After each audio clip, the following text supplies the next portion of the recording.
Well, good morning, wonderful people who didn't get scared from the cold weather and came anyhow.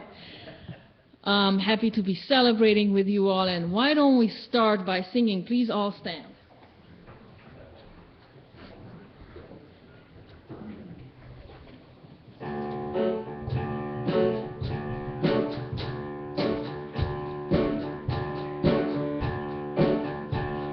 I love myself so much that I can love you so much, that you can love you so much, that you can start loving me. I love myself so much that I can love you so much, that you can love you so much, that you can start loving me. I love myself so much that I can love you so much, that you can love you so much, that I can start loving me. I love myself so much that I can love you so much, that you can love you so much, that you can start loving me. I love myself so much that I can love you so much, that you can love you so much, that you can start loving me. I love myself so much that I can love you so much, that you can love you so much, that I can start loving me.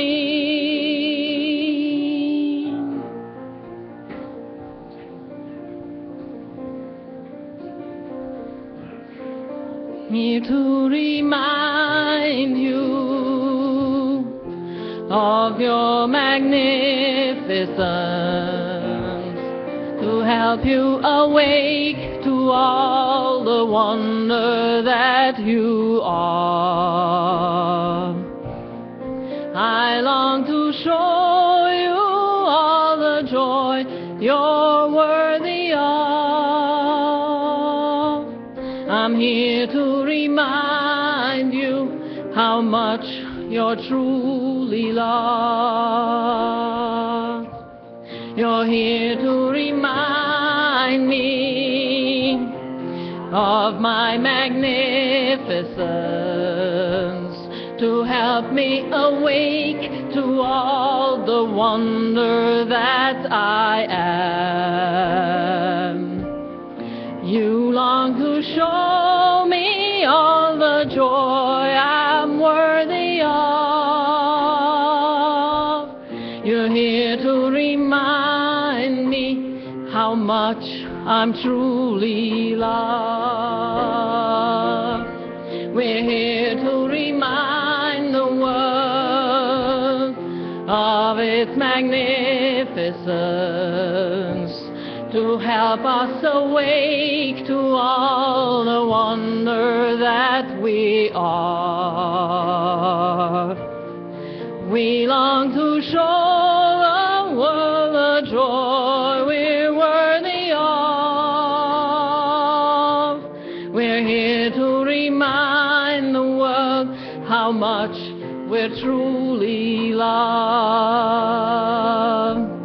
I'm here to remind you of your magnificence, to help you awake to all the wonder that you are.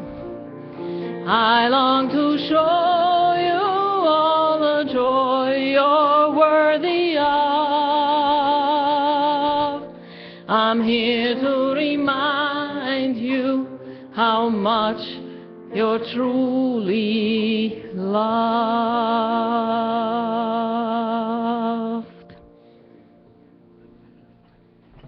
Well, today I get to wear many hats because Carrie Pryor, who we have scheduled for platform, is sick. So we're wishing her well and a quick recovery. And I am taking over for her. Visitors, we always welcome our visitors. We love to have you. Thank you for sharing your wonderful energy with us. And would you be willing to just hold up your arm for a second? Our ushers have a packet of information they would like to share with you. And there's a little card attached to this packet. If you would be so kind to fill it out and drop it in the offertory basket when it comes around, we'd be very grateful for that. So would you be willing to hold up your hands, and our ushers will find you. Thank you for joining us. We have a couple of very exciting events scheduled this month. And the one that's coming up the soonest is the Taizé service on Wednesday. And we are selling tickets for this occasion, the Taizé concert. A ticket is $8 or 2 for $15. And this is a wonderful, uplifting concert with spiritual messages. If you have never been, you can't imagine it, so you don't know what you're missing. But if you've been, you never want to miss it again. So I invite you to please come join us. And you have the option of either seeking out Sandy or Jerry or myself to buy a ticket, or else, I hate to tell you, Jerry's going to walk up to you and you're going to buy a ticket anyhow. So that's the Taizé service. Then the next one on the 18th of December, which is the following Wednesday, Maria is going to show a movie that's called The Emotional World of Farm Animals. Maria has devoted her life to raising consciousness around how we treat the animal kingdom and the entire earth, but the animal kingdom in particular. And so she is, with everything she does, intentionally raising consciousness around that, so we may all become better stewards and kinder stewards to all that is life, because it is all precious. So Maria, thank you very much for championing that. And that is going to be a movie called The Emotional World of Farm Animals. And afterwards, Maria is also going to offer us some vegan goodies. So it's really good entertainment, a movie and almost a vegan dinner, but finger food for sure.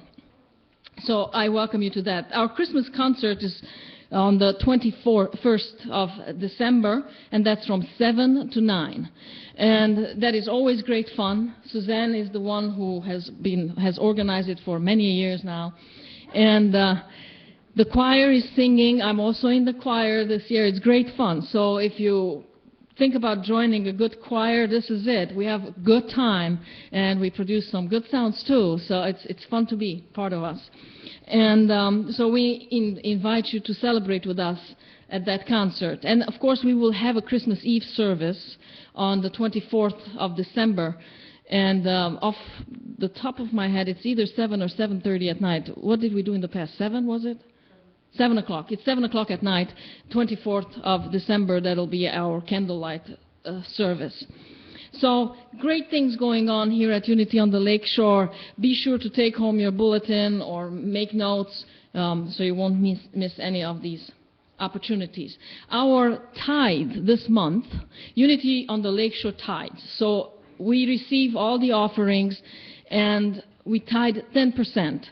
And we divide this 10% into different categories. Some of them go and support Silent Unity. Some of them support Unity Worldwide.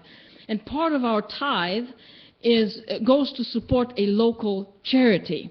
And while this charity this month is not as local, however, it is near and dear the heart of Jim and Millie. And so we've been supporting this charity every single year. And Jim will actually introduce that charity to us, won't you?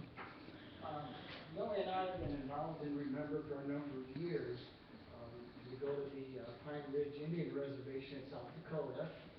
Previously, our main focus has been making bunk beds and placing them in homes. Then recently, we started getting into a little bit of home rehab. And last year, we bought a farm, an old abandoned farm.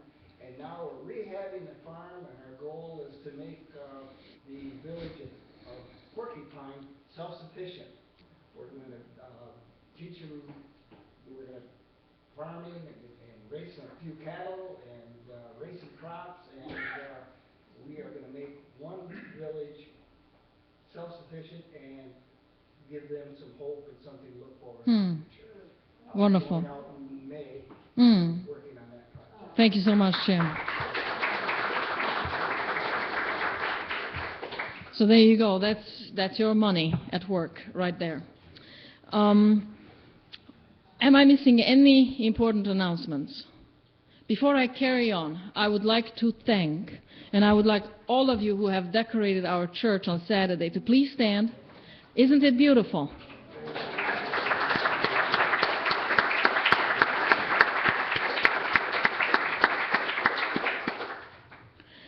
So we also invite you to participate next year and the years coming, volunteer for this, because this doesn't just happen.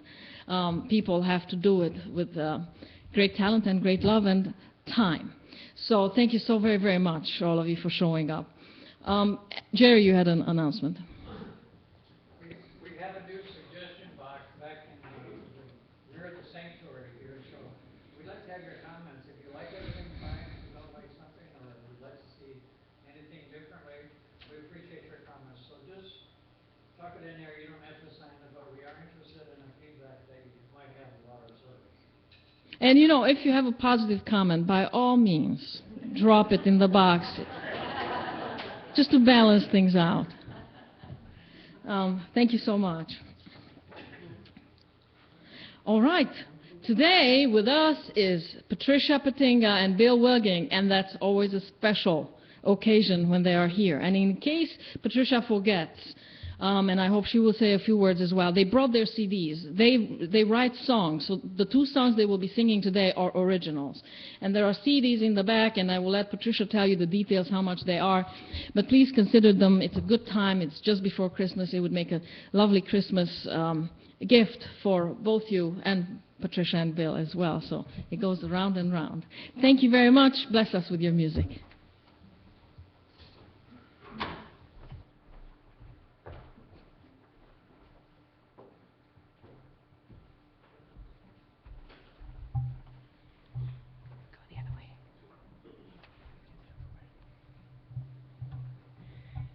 Yes, I had a little sermonette from Rev G this morning about how, I can't remember everything about it. Anyway, it was about how I had to sell you CDs because, anyway, I appreciate that. And in fact, part of my, I guess, my mission in being alive is to write music and to share it with people, so that those CDs are recordings of some of that original music, and Bill is on those CDs also, and some other people's songs also. So. All right, 1, 2, 3, 4.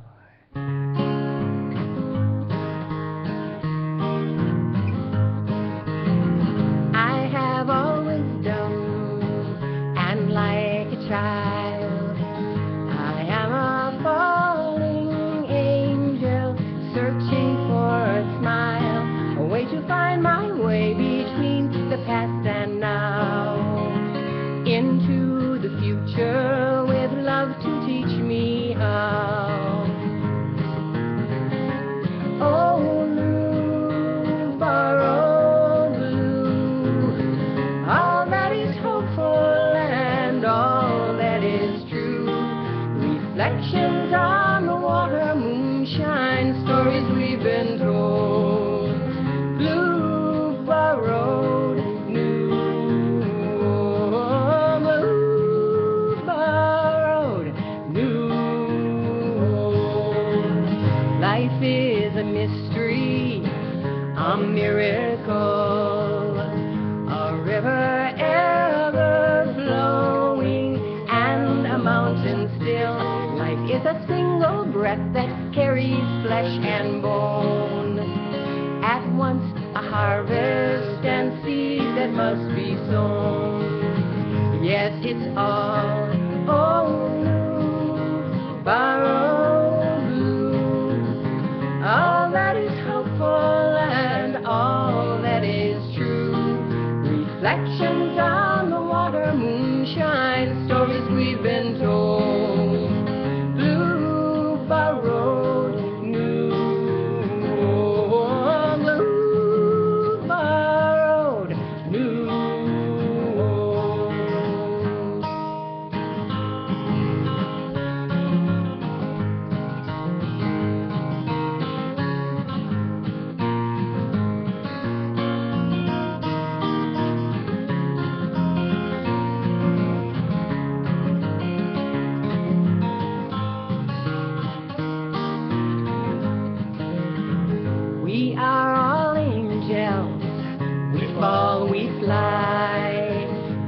twisted and broken beings, bound by earth and sky, traveling together here across the land and sea, past, present, future of all humanity. So as I live here and move and breathe, may I be mindful of the things I take and leave. May I be grateful for the gifts that I may find. May I know kindness and so in turn be kind. Yes, it's all, oh, new, borrowed blue. All that is hopeful and all that is true.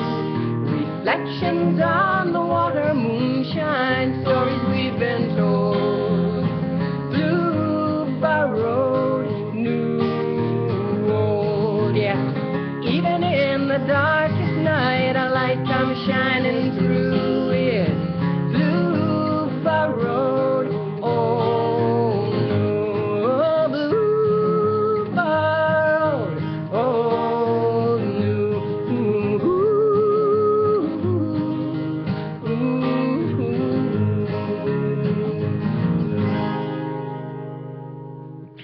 Thank you.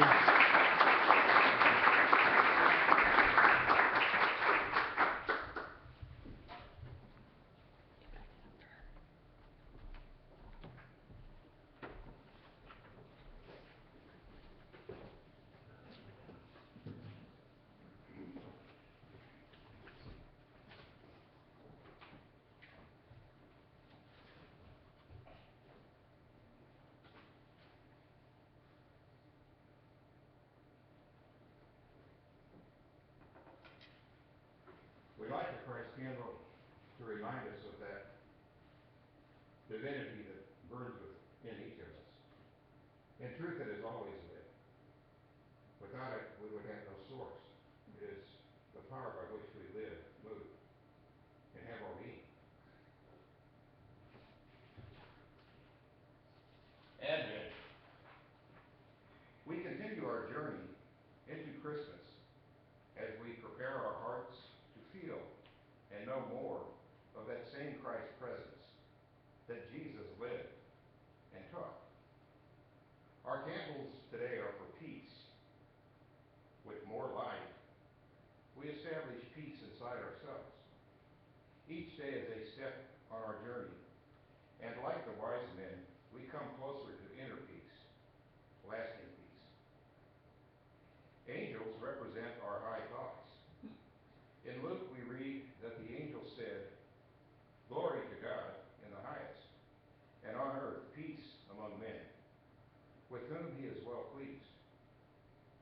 We welcome the peace of Christ as we remain seated and sing the first verse of Hark the Herald Angels Sing.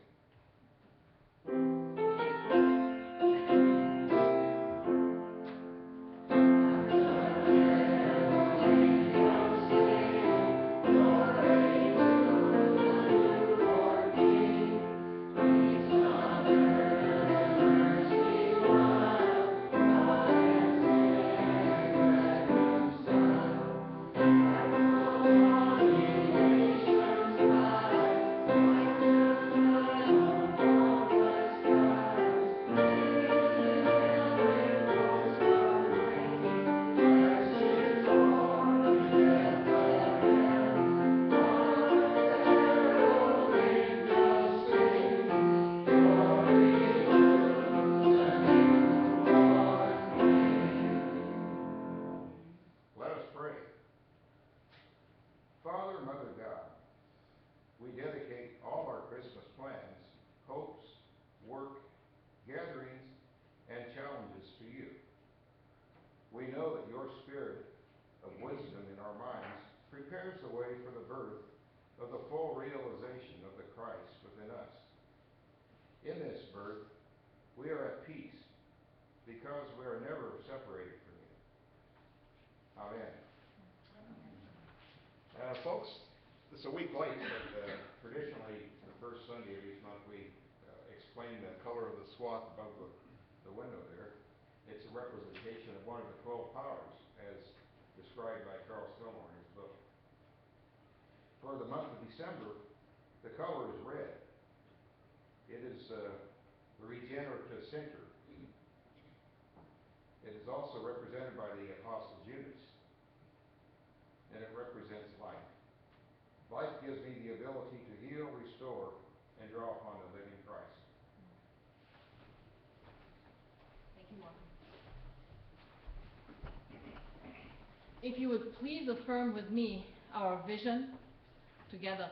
Every life a spiritually transformed life.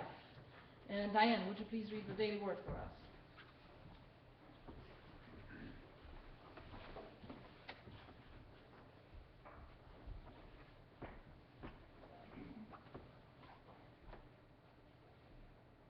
Good morning. Marilyn, I just want to say, have you noticed how beautiful the decorations are against our new colors? You did a fantastic job, you and your helpers, and thank you very much.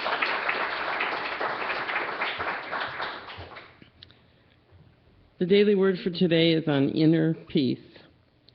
Advent has begun. It is a season of faith, peace, love, and joy, a time of preparing for the celebration of the Christ, the divine perfection in each one of us. The Christ is my source of peace. Whether I am gazing in solitude at a star-filled sky or caught in the bustle of a holiday crowd, inner peace is always available to me. I am grateful for the sense of well-being that fills my mind and heart. During this season, I turn my awareness to the presence of peace in me. It is my constant source of serenity, my ballast in the storms of life. It is a steadying presence in all situations. I give thanks for the Christ within, my ever-present source of peace. And from Isaiah, for a child has been born for us, and he is named Wonderful Counselor, Mighty God, Everlasting Father, Prince of Peace. Thank you, Diane.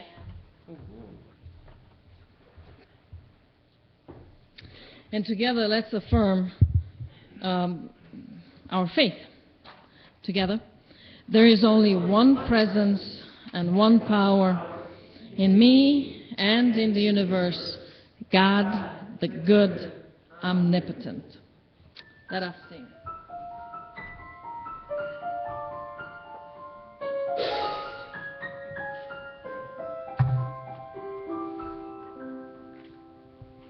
You are a work of art, a brilliant light for all to see, perfect in every part. Heaven and earth in harmony, the beauty of your face reveals a life of grace. You are a work of art, a masterpiece. You are a work of art, a brilliant light for all to see, perfect in every part. Heaven and earth in harmony, the beauty of your face reveals a life of grace. You are a work of art, a masterpiece. I am a work of art, a brilliant light for all to see, perfect in every part. Heaven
Yes, you are a work of art.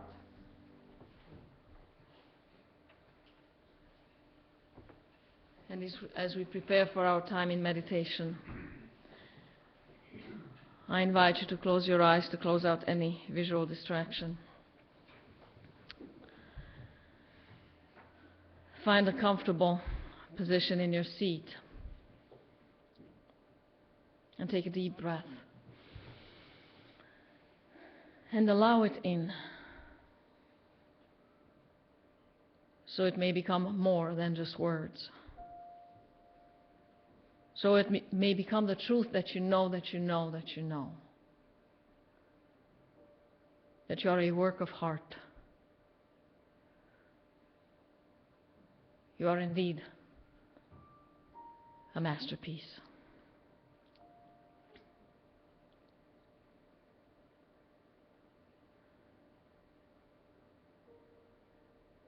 The divine decided to experience itself through you and through me.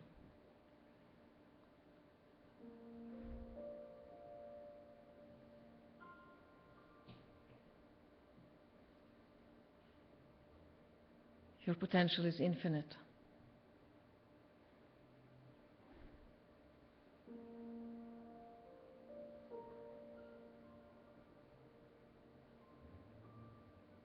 You are a masterpiece, and often you are the last one to know it.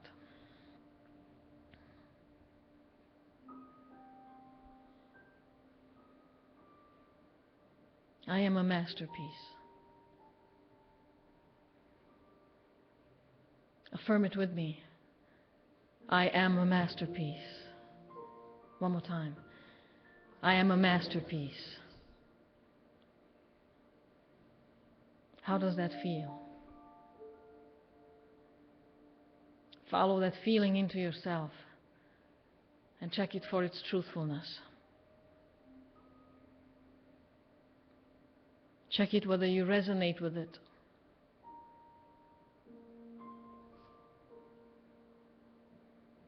Or it just seems utterly unbelievable to you.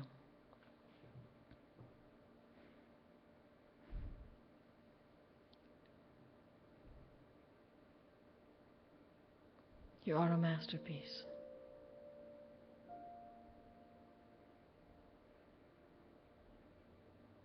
I invite you to contemplate that in the silence.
We emerge from the silence refreshed,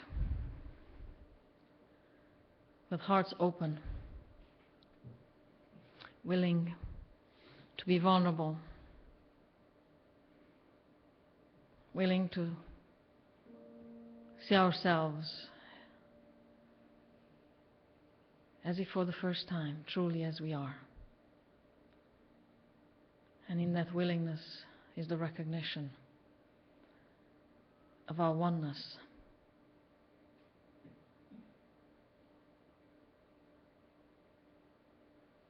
Of the love that holds us together, brings us together, heals us, gives us hope and peace. And for that, together we say, thank you, thank you, thank you.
What a beautiful song. It is new to me, so I'm grateful that Patricia helped out with it. With a little luck, I will not trip over these chords today. I thank you all for contributing to this experience. Suzanne and Jack, I'm just so grateful to have you, and Martin for stepping in on short notice to do the prayers, to give me a little relief so I wouldn't have to do absolutely everything today in this service. And of course, always delighted to have you guys here with us. Remember those CDs. And Dave, back on AV, thank you. And Thea and Jerry for welcoming us. And today the board is providing the goodies. So be sure to join us downstairs to break the bread. And let's eat together. It's good for us to eat together and be together. So we are coming to an end, slowly, to the series that we have begun, examining the Gospel of John. And today the title is Security or Truth or Security. And I tell you what has always been the hardest thing for me to do in my life, and that's change. I have had to change a lot in my life because it was good for me. And it was, believe me, good for the greater collective consciousness, for the greater community that I've changed. And I know that there's much more change that is in my future. And I don't know if it is going to be any easier than it has been in the past. But change I find very difficult. And the reason I find change very difficult is because it requires me to reconsider that which I had, the values which I had believed and I lived by prior to me needing to change. It requires me to take an honest look and at times acknowledge that I'm totally in the wrong. And So it requires me to just crack open, become absolutely vulnerable, and do my work. And you know how I feel about vulnerability? That's the first thing I expect from you, and it's the very last thing I want to give you. And I bet that you feel the same way about it as well. Vulnerability is not a fun place to hang out at. It's one of the hardest places to hang out because, you know, everything becomes so visible about you.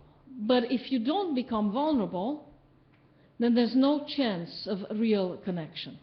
And if there's no chance of real connection, and if there's no real connection, then, you know, people, what's the point? What's the point of us coming together, of us spending time? I have been to gatherings where vulnerability wasn't an option, and I walked away feeling empty. I wanted my life back. You know, it's just time completely wasted for me. I love to connect, and I understand that to connect, I have to give of myself, and you have to give of yourself as well, and then there's connection. But that's a hard one to achieve. And the truth is that it's easier to feel secure in who we are than to go for the truth of who we are. It's easier to hide behind the walls we have erected than to crack them open and look beyond them and see who we're hiding. That's a hard one to do. So that's exactly the story of Jesus being in front of Pilate. And now, let's remember one thing, okay? This story is written about probably 4 generations after the passing of Jesus, after the crucifixion of Jesus. So this is not recent history that the writer of the Gospel of John is recording. It's a word of mouth. It's a legend that as the years go on, people keep adding to it. And it keeps changing and it keeps growing, you know, it's embellished. And all the writers use it to support whatever agenda they have at the moment in time. And, you know, the first one who writes about this event, the first written history that we have, is the Gospel of Mark. He's the first one who writes, by the way, that's the first written Gospel. And he's the first one who writes about, and there's just 15 short verses where Pilate is mentioned, and really he just barely gets mentioned that Jesus is taken in front of Pilate. That's all that is mentioned, and then we know what happens there. But he also presents Pilate in a somewhat positive way, that he is sort of trying to exonerate Jesus, trying to avoid this whole mess of crucifixion. The next one who writes is Matthew, and now he adds a whole lot more to the story. So the myth, the legend, it keeps growing.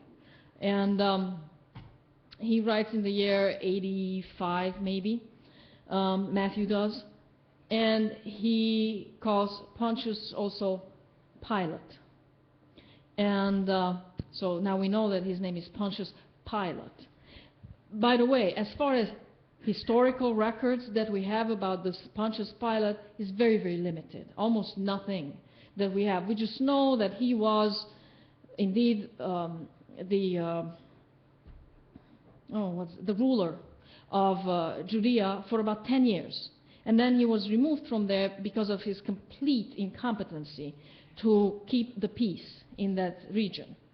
So he's there for 10 years. We also know from historical records that he had absolutely no mercy towards the Jews, and he had absolutely no concern for their well-being whatsoever.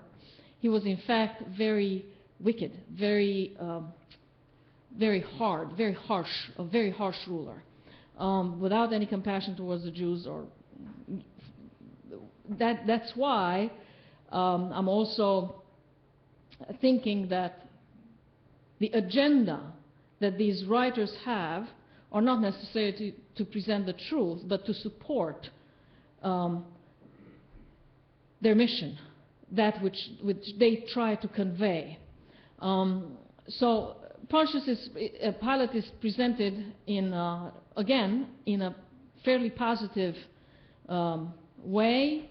He is questioning the Jews and wondering if he should crucify indeed, but they want him crucified, so that he ends up crucifying them.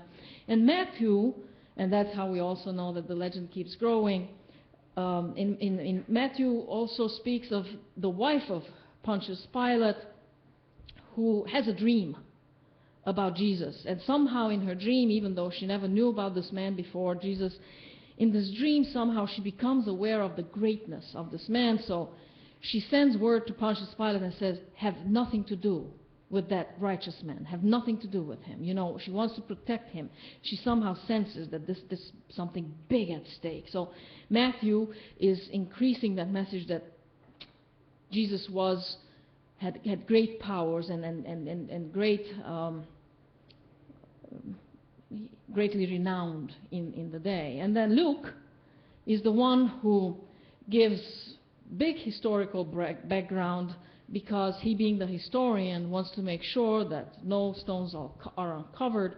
And he also presents Pilate in a positive view. He also claims that Pilate really didn't want to crucify Jesus, but the Jews did. And then we arrive to John. John is the one that we're talking about. And remember that by the time John writes his gospel, and we know that there were at least 3 writers to the Gospel of John. So the writers, by the time the Gospel of John is written, the part of the believers who claimed to be Christians firmly believed that the reason the Romans in the year of 70 came and leveled Jerusalem, they leveled the temple, they killed off as many Jews as they possibly could. They came to believe that the reason that happened was because the Jews crucified Jesus. So the Christian Jews believed that it was the fault of the Orthodox Jews. Now, this is nothing new. We are reliving and we are re-experiencing that same side of ourselves in today's day, right? I mean, whose fault was Hurricane Sandy? It's the gays, wasn't it? These things happen for a reason. They don't just happen. They happen for a reason. And our job is to find out who should we blame for our misfortune. We have misfortune, now who should I blame? And that is always a dead-end street.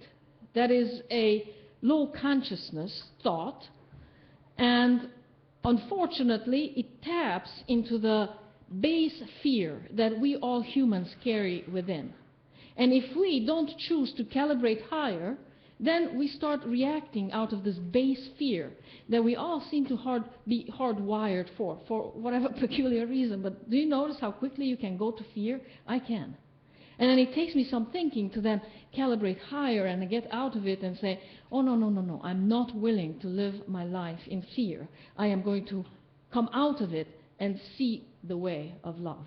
Because my goal in life is to make love the order of the day. Love for myself, and then of course out of that I can love others as well.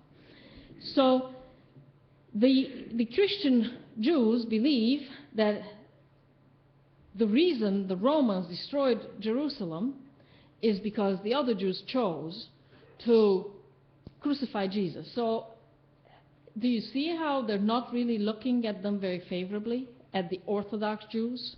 And when John speaks of Jews, and he speaks of Jews despicably, disapprovingly, he always is referring to these Orthodox Jews who were not willing to take in the light, who were not willing to reconsider their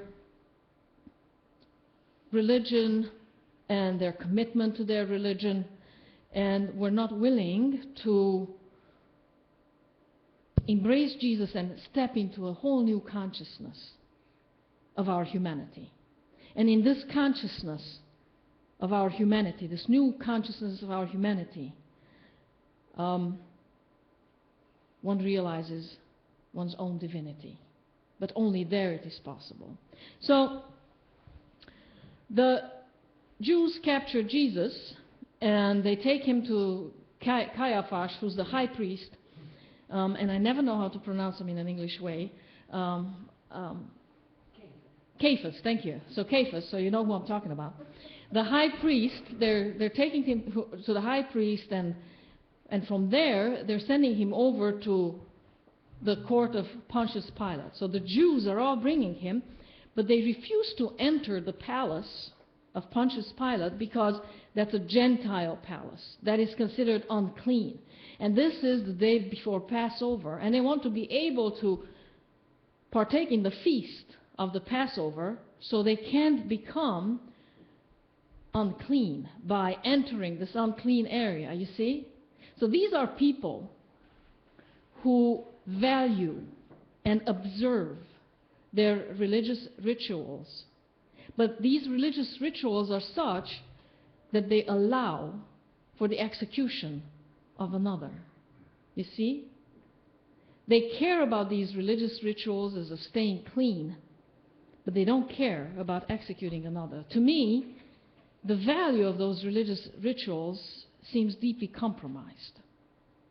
So they don't go in, and apparently, to meet their needs, Pontius Pilate ends up coming out of his palace to meet the Jews. And according to historical records of what we have of Pontius Pilate, this seems rather unimaginable that he would have done such kindness, to be so considerate towards the Jews, whom he despised completely. So he comes out, and then he has this conversation. They tell him that they want him to crucify, and he asks, what is his sin? And he says, well, if he was without sin, we wouldn't have brought him to you. And so he asks Jesus, well, is it true that that's what the Jews are saying, that you are a king? Are you really a king? And Jesus, who is checking, are you a seeker, or are you also judgmental like the rest of the Jews? He answers, are you asking this because this question truly is coming outside from inside of you? Or did other people tell you about me being a king? And Pilate, of course, doesn't want to appear that he is concerned in any way, that he's vulnerable, that he's thinking about it. He wants to appear just strong. So he says, what? You think I'm a Jew? I don't care about your religion. I don't care about what you say, whether you're king or not. I don't care about these things. You tell me. So then Jesus says, well, my kingdom is not from here. My kingdom is from another place. And yes, I am a king in that realm. And Pilate goes to the Jews and says, look, I find nothing wrong with this guy. I don't see why you would like him to be crucified, because I find absolutely nothing wrong with him. So the Jews keep pushing, but you have to crucify him. So he says, well, if you think he's so bad, you crucify him yourself. Do it. And they say, no, we can't do it because we don't have such right. Now that you have occupied us, we no longer have the right to execute somebody. Well, just do it according to Torah, Pilate says. The Torah gives you the right to stone somebody to death, and they don't want to do that. They want Pilate to crucify Jesus. And the reason that is because then the Old Testament becomes true, you see. So what you need to understand, that this conversation between Pilate and the people never happened. Never ever happened. This is just a story that is created by the writer to prove a point. Why was Jesus crucified? So the Old Testament becomes true, where they say that the Son of God was lifted up. You see, remember in the Old Testament, the Son of God was lifted up, and then the people look at it, and that's how he becomes the Savior. So Pilate finally decides to do something different. He takes Jesus and he gives order to the soldiers to scourge him. Okay, whip him. I like that. Thank you. That's easy for me. Thank you. To whip him. And so what they do, they whip him, they hit him with their hands, and then they make a crown out of thorns, and they put a purple robe, because that's the color of royalty, on him. And this is now, if he's a king, if he's indeed a king, now he's displayed as just a human being without power whatsoever. He has a crown of thorns. He is beaten. He is broken. And so he brings him out and says, here's your king. What do you want me to do with him? And they still say, crucify him. And Pilate doesn't say, here's the king, here's your king. He said, here's the man.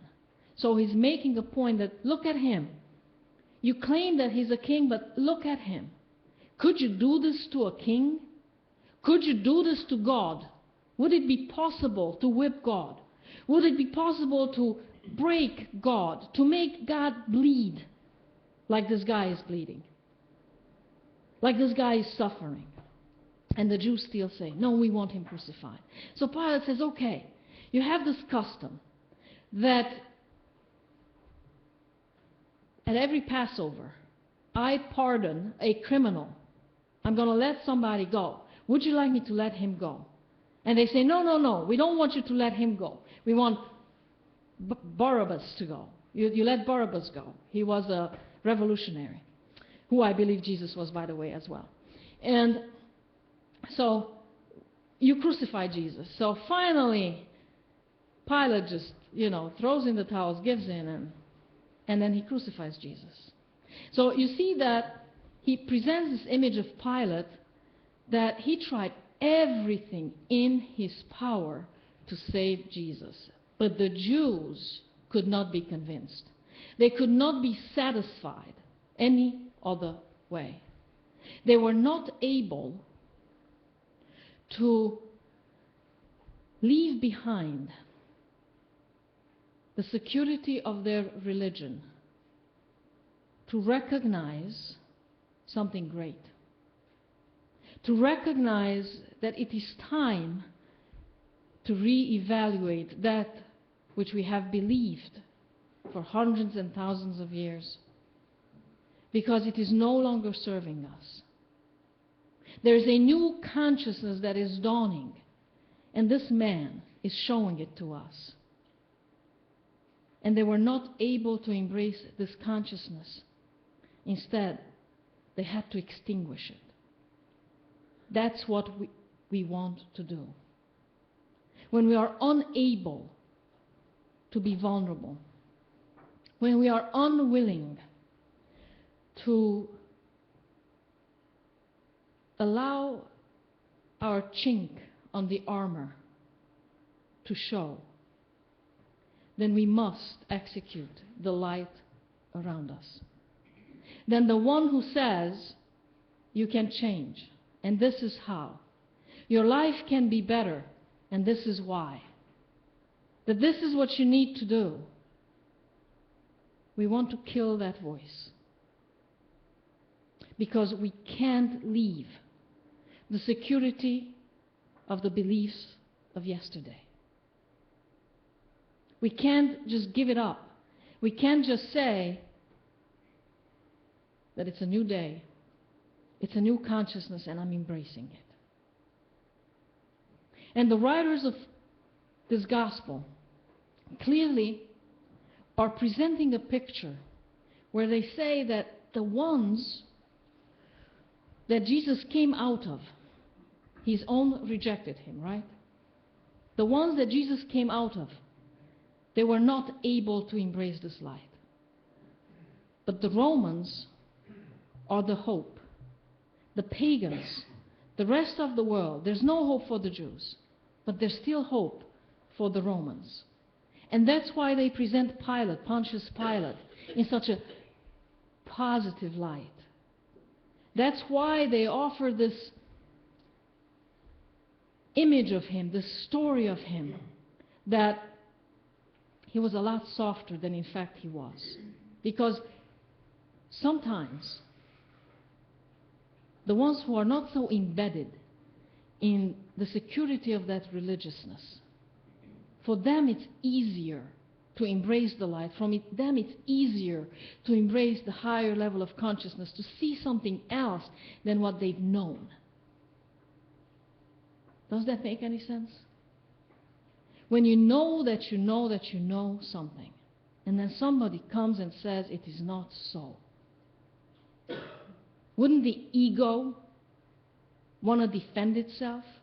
Because the ego would have you believe that its very existence depended on you believing the way you were believing yesterday. So you will sacrifice truth for a sense of security. And the difference between, the contrast between Jesus and the Jews is such. Jesus did not sacrifice truth for security.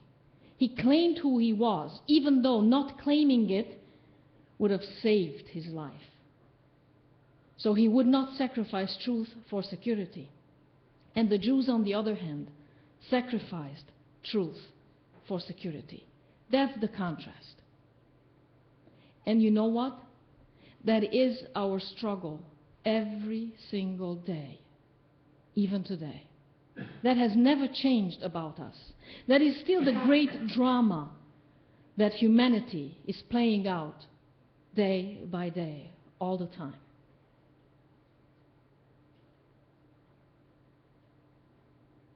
But it is a new consciousness. And in this new consciousness, you're called to dare to make yourself vulnerable, to open up your heart and just be willing to allow for the possibility that there may be another way. That's all. Just be willing to allow for the possibility that there may be another way. And that, the Course in Miracles says, is a miracle. That is a miracle. And that miracle happens all the time. And it can happen all the time. It's happened in my life many times, and I know that I am lucky enough that it will happen many more times. That I will be able to allow for the possibility that there may be another way. So I get comfortable with being vulnerable, as comfortable as I can humanly get. I get comfortable with facing my demons, to allow myself to experience that. I love Brené Brown. She says there's this warm wash of shame. I am willing to experience that warm wash of shame, so I may check it for its truthfulness. And if it's not true, then sacrifice it for the sake of a new consciousness, where I understand that I am indeed a work of art, that I am a masterpiece, that I am the divine who's chosen to experience itself through me, in me, as me. And I hold that consciousness for every single one of us. And that is a miracle. So what better way to celebrate Christmas this year than allow for this kind of miracle? Not that a child is born, that we always say, but that we are willing to allow for the possibility that there may be another way. Thank you.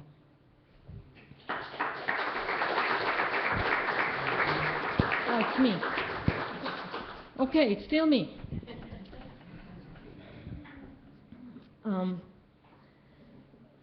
Please affirm with me our offertory affirmation together. Divine love through me blesses and multiplies all that I am, all that I have, all that I give, and all that I receive. I am thankful. And while Patricia and Bill will once again dazzle us with their music, I invite you to just take the offering of your choice into your hands, bless it, and allow the ushers to collect it. Thank you.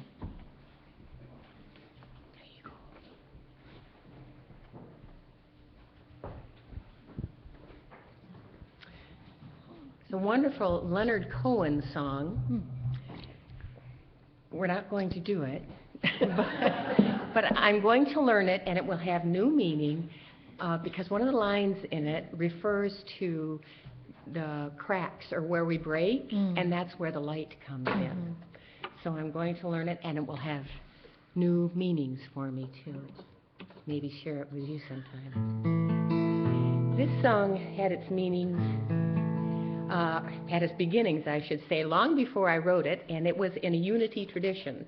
I would attend unity in Kalamazoo, and your tradition of ending the service holding hands and singing always impressed me, this being a very important and special part of us and that kind of connection, and also the music.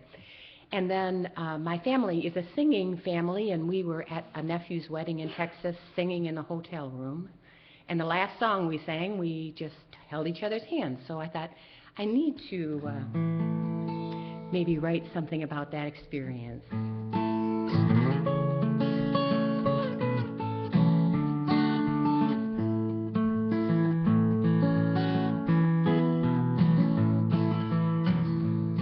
Well, life is full of circumstance, and change is fair and grim, and every moment's better spent with family and friend. When deeds are done and words alone no understanding bring, we hold hands in a circle and we sing.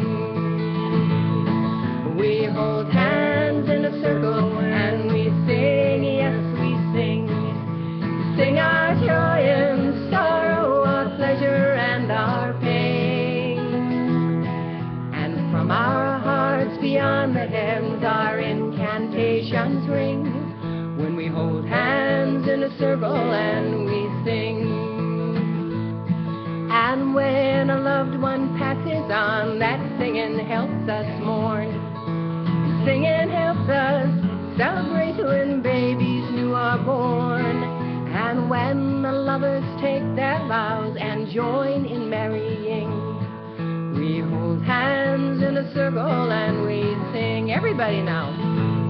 We hold hands in a circle and we sing. Yes, we sing. Sing our joy and sorrow. Sing our joy and sorrow, our pleasure and our pain. And from our hearts beyond the heavens, and from our hearts beyond the heavens, our incantations ring when we hold hands in a circle and we sing.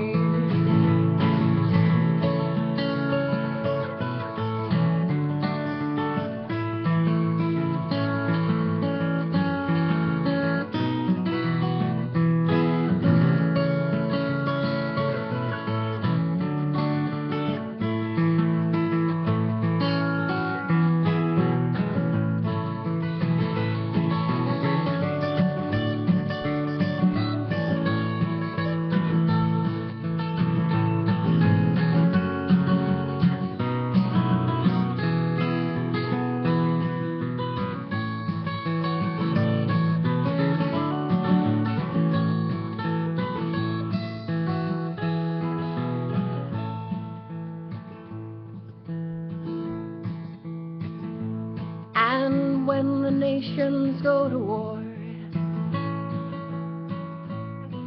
and people disagree, and folks around the world are sick with fear fear and poverty.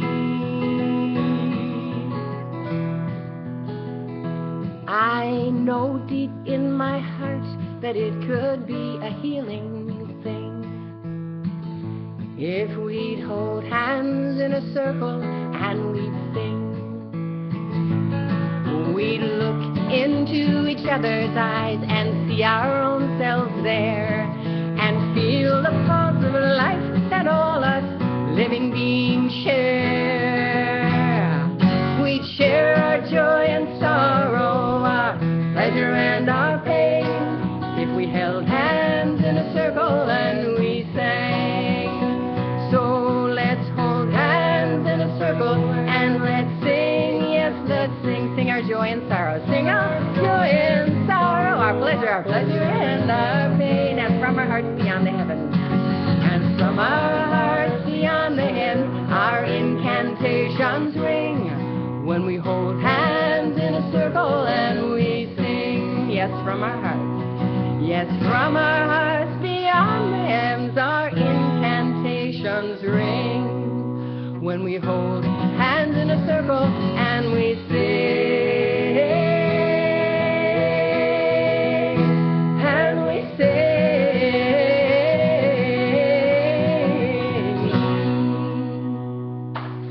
Thank you.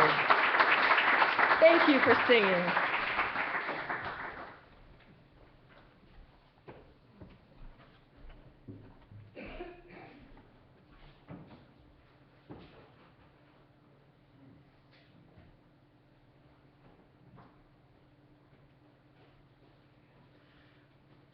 Each of these gifts and love offering is an affirmation and a prayer to the good and the positiveness that we find here, unity on the lakeshore. We bless these gifts and bless the givers. Thank you, God. Amen. Let us all stand, hold hands, and say the prayer for protection together, and then we shall sing the peace song. The light of God surrounds us. The love of God enfolds us. The power of God protects us. The presence of God watches over us. Wherever we are, God is, and all is well.